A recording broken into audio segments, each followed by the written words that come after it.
Hello everyone, it's Geo once again, and we're back to take a look at part 4 of the Dark Tower series, Wizard and Glass.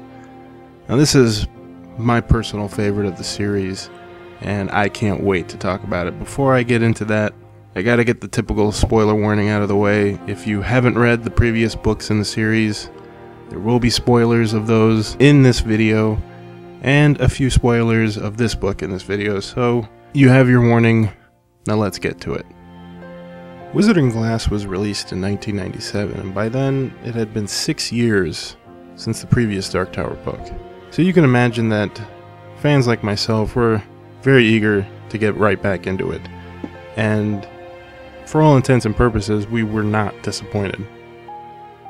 The book starts where the Wastelands left off, and it's a good thing too, because the last time we saw these characters, they were on basically a train ride from hell.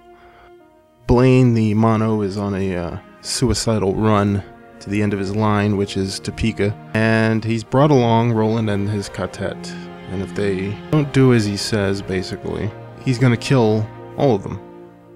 Now that's where the Wastelands ended. Needless to say, our heroes survive in a very funny and unique fashion. I'm not going to spoil that part, but trust me, you're going to love it, especially if you're an Eddie Dean fan like I am. Now after that brief little episode on the train, things tend to get a little weirder. The quartet's final destination is eerily similar to another location in the Stephen King book, The Stand, and if you've read that book, you know exactly where this is going. And this one is probably the first of many really solidly direct links into the Dark Tower series itself from his other books. Now it's at this point where the book really slows down and takes a breath, especially from all the action in the first few pages. We're treated once again to backstory.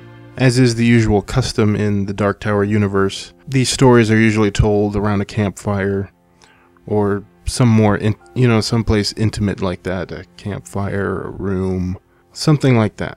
And it's here where Roland begins to tell us the story of him as a child after he passed his test to become a gunslinger, or at least an apprentice. For those of you who read the first book, The Gunslinger, you've already seen or read about that test, and he pretty much starts where that left off. His father tasks him with a mission to go into a different town and find out what's going on there, because there's something fishy going on. They think there may be some of Farson's men controlling things in that town.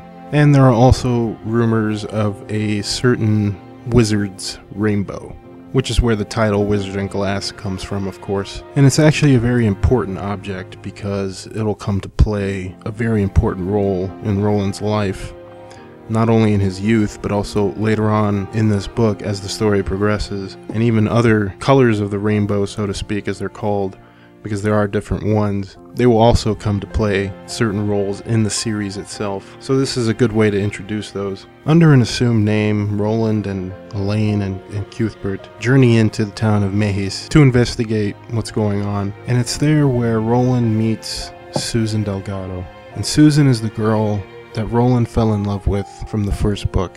If you've read the first book, The Gunslinger, you know about, you've heard him mention Susan.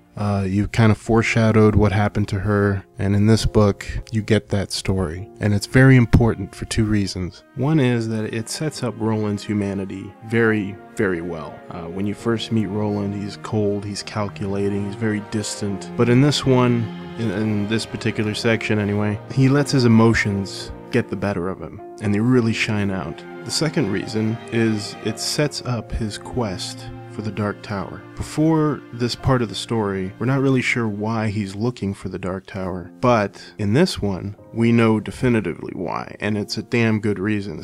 If you read this, you know why it's worth risking everything for him. I even dare say that even without this part of the book, there really is no reason to go after the Dark Tower, and certainly no reason to make all these sacrifices and really difficult judgment calls that he's made throughout the series thus far. But in hindsight, you can understand his motivations a lot more after this story. As for the rest of the book, the journey does continue a little bit. There is a nice little confrontation at the end with someone that many King fans are familiar with. It's a character we've experienced before and in quite a few other books. And it's something very special. And it actually sets up a nice confrontation later in the series. And also finishes a confrontation from before in the previous book with Wastelands.